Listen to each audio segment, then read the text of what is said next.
भीखू और उसकी पत्नी ममता का एक छोटा बेटा था। भीखू और ममता सड़कों पर सामान बेचकर गुजारा करते थे और वहीं फुटपाथ पर एक छोटी सी झुग्गी में रहकर गुजारा कर रहे थे। ममता दोबारा गर्भवती थी, इसलिए वो झुग्गी के आसपास ही रुकने वाले वाहन के लोगों को सामान बेचती थी। एक दिन ममता पुल वाली लाल बत्ती काफी देर तक रहती है, इस वजह से वहां भीड़ भी काफी रहती है। मैं सोच रहा हूं आज थोड़ी देर वहीं सामान बेचकर आ जाता हूं।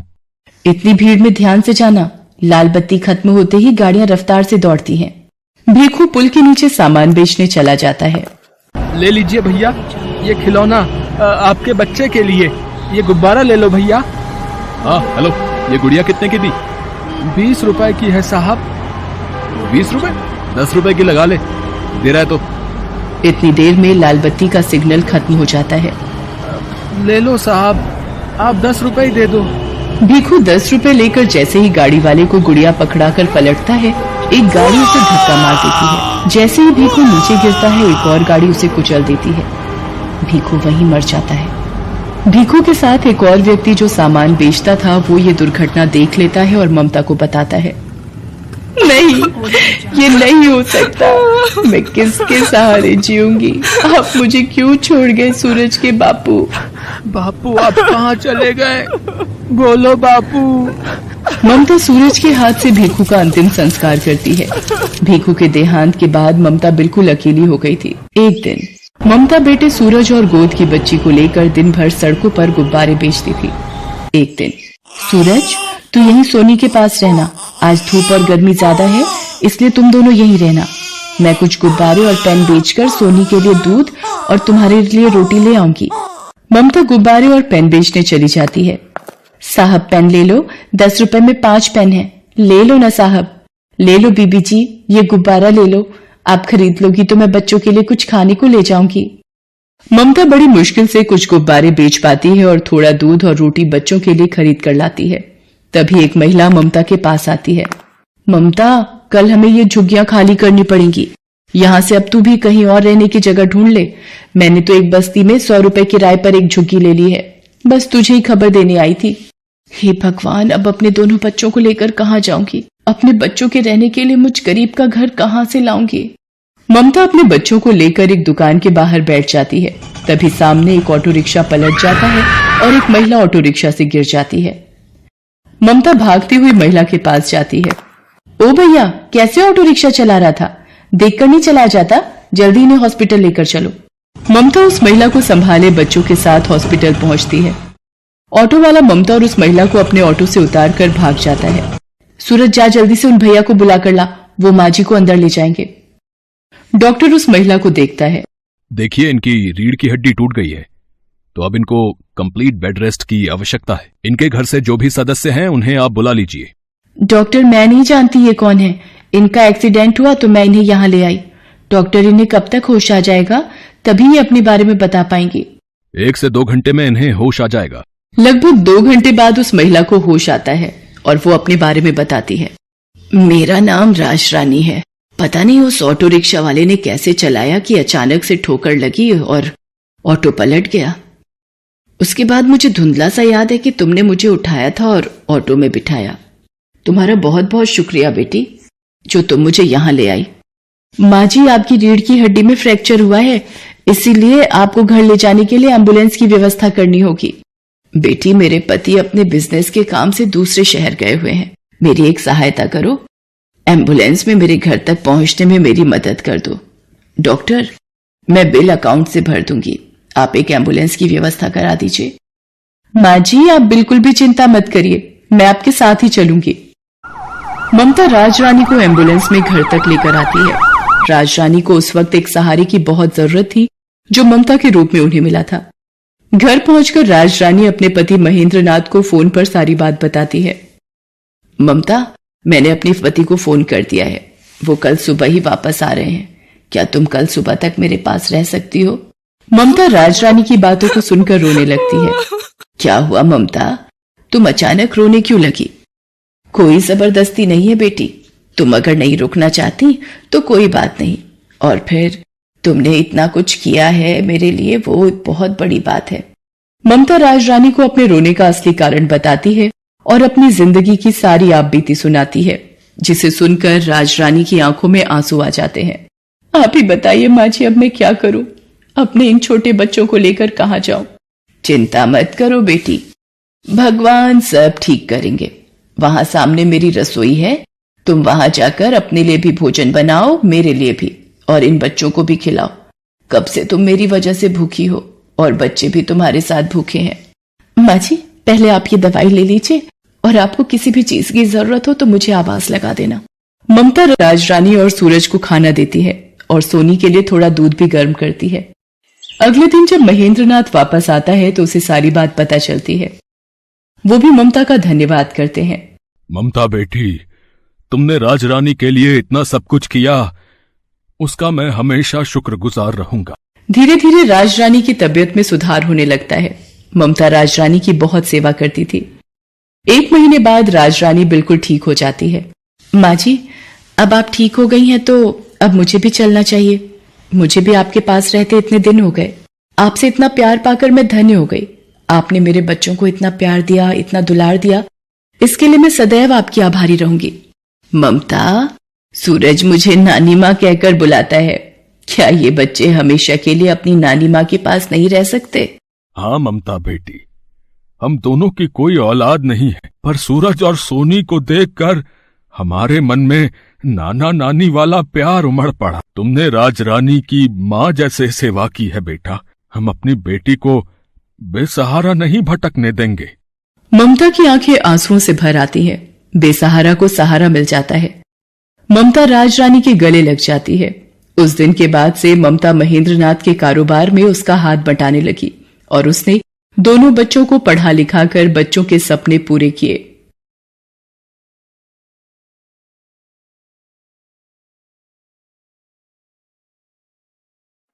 महादेव एक गरीब बूढ़ा मछुआरा था।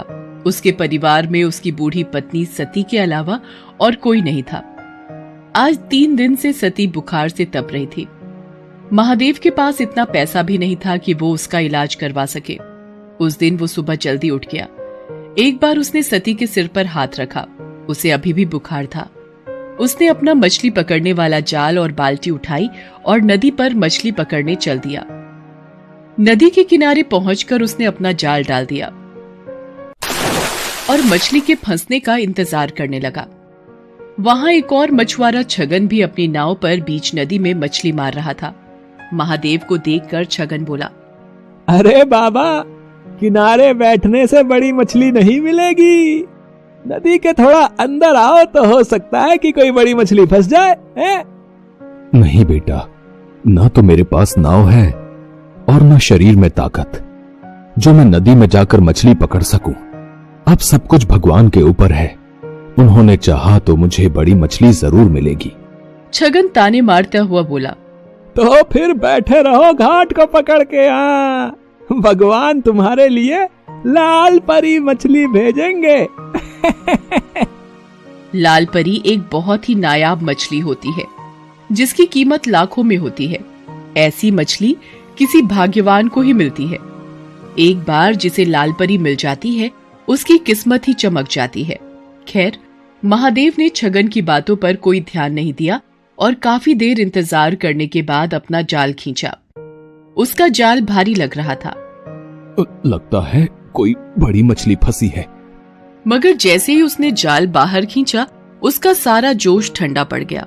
जाल में मछली तो क्या, एक घोंघा भी नहीं फंसा था। उसकी जगह उसमें ढेर सारा कचरा जैसे प्लास्टिक की बोतलें, सड़े पुराने जूते और चप्पल फंसे थे। ये देखकर छगन जोर से ठहाका लगाकर हंस पड़ा और बोला, अरे वाह बाबा वाह, बहुत बड़ा खजाना हाथ लग गया है तुम्हारे।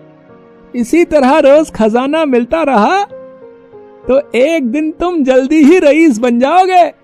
महादेव ने फिर उसकी बात पर कोई ध्यान नहीं दिया, बस मन ही मन बोला, हे भगवान, कैसे लोग हैं तुम्हारी दुनिया के। जो नदी हमें पीने को पानी और खाना देती है उसमें लोग न जाने क्या क्या गंदगी डाल देते हैं। इतना सोचकर उसने फिर से जाल डाला। इस बार उसके जाल में थोड़ी सी छोटी मछलियां फंस गई। लगातार मेहनत करने से महादेव का बूढ़ा शरीर थक गया था, इसलिए जो मछलियां फंसी थीं उन्हें समेटकर महादेव बाजार चल पड़ा। दिन भर महादेव ग्राहकों का इंतजार करता रहा, मगर छोटी मछलियां होने के कारण उससे मछली खरीदने कोई नहीं आया। बाकी के मछुआरे बड़ी बड़ी मछलियां पकड़ कर लाए थे। उनकी सारी मछलियां देखते ही देखते बिक गई। हे भगवान, शाम होने को आई है, अब तो बाजार भी उठने लगा है, एक भी ग्राहक नहीं आया। सोचा था थोड़ा सा पैसा आ जाएगा तो सत्ती के लिए खाना और दवाइयां लेता जाऊंगा, बेचारी बुखार से तड़प रही है। अभी महादेव ये सोच ही रहा था कि वहां एक आदमी आया और उससे बोला, बाबा ये मछलियां कितने की हैं? बेटा ये हैं तो 200 रुपए की, मगर मैं तुम्हें 150 में दे दूंगा। 150 तो महंगा है, मैं तो इनके केवल 100 रुपए दे सकता हूं। वैसे भी बाजार बंद होने वाला है, अब कोई तुम्हारी मछलियां खरीदने से तो रहा, इससे पहले कि ये सब सड़ जाएं, इन्हें तुम मुझे 100 रुपए में दे दो। मरता क्या न करता, आखिर महादेव को 100 रुपयों में उसे सारी मछलियां देनी पड़ी। बाजार भी तब तक उठ चुका था। महादेव ने अपनी दुकान समेटी और वहां से घर चल दिया। अभी वो बाजार से निकल भी नहीं पाया था कि उसके कानों में एक आवाज आई, बाबा इस कंगले की भी सुनते जाना, 3 दिन से कुछ नहीं खाया बाबा, दया करो बाबा, मुझ पर दया करो। महादेव ने मुड़कर देखा, एक अंधा अपाहिज सड़क के किनारे पड़ा कराह रहा था। उसकी दोनों आंखें खराब थी और दोनों पैर भी बेजान थे, जैसे 2 सूखे डंठल हों। महादेव को उस पर दया आ गई। उसने अपनी फटी हुई चादर उस अपाहिज को ओढ़ा दी और पास की एक दुकान से थोड़ा सा खाने का सामान लाकर उस अपाहिज को देता हुआ बोला, अब लो खा लो। तुमने मुझ अपाहिज पर इतनी दया दिखाई, तुम कौन हो बाबा? महादेव उसे अपने बारे में बताता है। तब अपाहिज अपनी झोली से कुछ दाने निकालकर उसे देते हुए कहता है, तुमने बिना किसी स्वार्थ के एक कंगले की मदद की है बाबा, भगवान तुम्हें इसका फल जरूर देगा। लो ये दाने रख लो, कल जाल डालने से पहले इन दानों को नदी में छिड़क देना। महादेव ने दाने लेकर अपने पास रखे और अपनी फटी चादर उस अपाहिज को अच्छी तरह उड़ाकर वहां से घर चलाया। घर पहुंचने पर उसने देखा कि सती की तबीयत अब कुछ ठीक थी। ये देखकर महादेव को थोड़ी राहत मिली। उसने खाना बनाना शुरू किया। उसने अपने लिए थोड़ी सी मछलियां बचा कर रखी थी।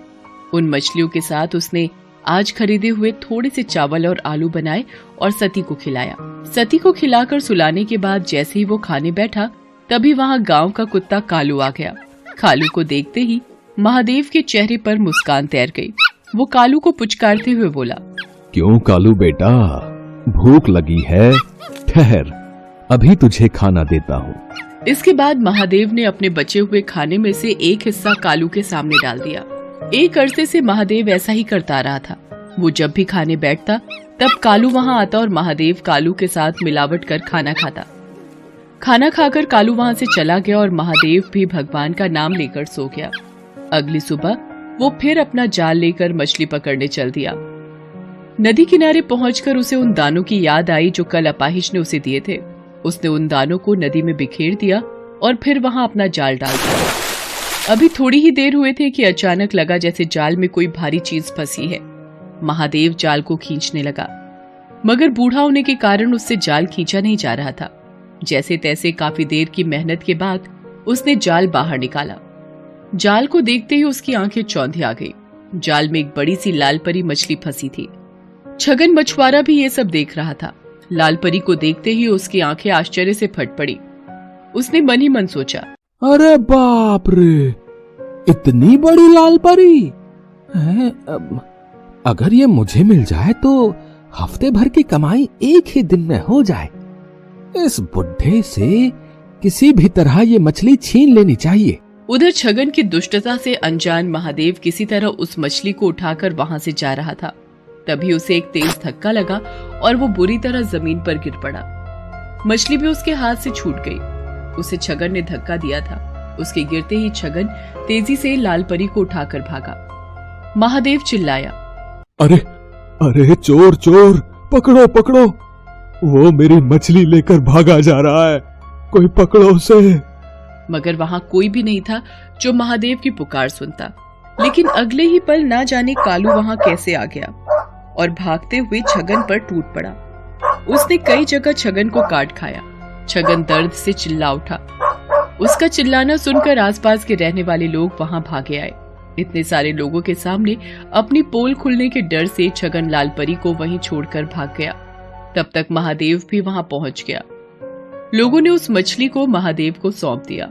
मछली बहुत बड़ी है, इसे काटकर इसका थोड़ा सा हिस्सा मैं अपने लिए भी रख लूं तो भी बाकी हिस्सों की बाजार में अच्छी कीमत मिल जाएगी मुझे। ये सोचकर महादेव मछली को घर लाया और जैसे ही उसने उस मछली को काटा, उसके पेट से नींबू के आकार और सुर्ख लाल रंग का माणिक पत्थर रूबी निकला। माणिक को देखते ही महादेव की आंखें चौंधी आ गई। हे भगवान, इतना बड़ा माणिक पत्थर, इसकी कीमत तो लाखों में होगी। इसे पाकर तो मुझे सारी जिंदगी कोई काम करने की जरूरत नहीं पड़ेगी। ये जरूर उस अपाहिज के दिए हुए दानों का ही कमाल है। इस माणिक का एक हिस्सा उसका भी है। ये सोचकर महादेव उसी जगह पहुंचा जहां उसे वो अपाहिज मिला था, मगर अब वहां कोई नहीं था। वहां बस महादेव की फटी हुई चादर ही पड़ी थी। लोगों से पूछने पर पता चला कि उन्होंने वहां किसी अपाहिज को पहले कभी नहीं देखा है। तो वो कौन था? क्या स्वयं भगवान मेरी मदद को आए थे और मेरे नसीब को चमका दिया? इस घटना के बाद महादेव की जैसे काया ही पलट गई। अब उसके जीवन में किसी चीज की कोई कमी न रही। वो अपनी पत्नी सती और कुत्ते कालू के साथ सुखपूर्वक जीवन बिताने लगा। साथ ही साथ दिल खोलकर दीन दुखियों की मदद भी करने लगा। ना जाने किसी दिन दुखी के भेष में कौन मिल जाए। Best buddies. Hello friends, thanks for watching this video. अगर आपको ये वीडियो पसंद आया है तो प्लीज लाइक, सब्सक्राइब, कमेंट्स करें इस वीडियो पर और हाँ, शेयर करना भी ना भूलें। और भी मजेदार वीडियो देखने के लिए नीचे दिए गए बेल आइकॉन को दबाएं। देखते रहिए बेस्ट बडीज।